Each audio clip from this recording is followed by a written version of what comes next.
Welcome! In this video I'll show how you can restart your Google Pixel Watch 3.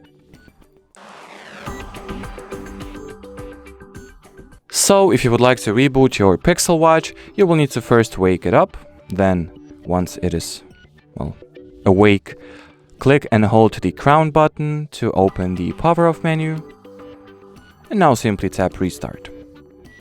And your watches will be rebooted. There is also an alternative way you can reboot your Apple Watch or restart your Apple Watch in case, for example, your touchscreen or the sensor does not work properly or just it glitched out for some reason.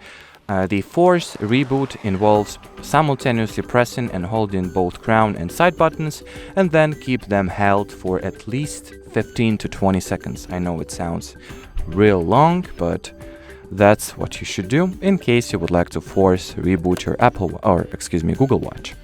And well, as far as this video goes, that'll be it. So should you have any further questions or issues or anything really, do not hesitate to use the comment section below this video.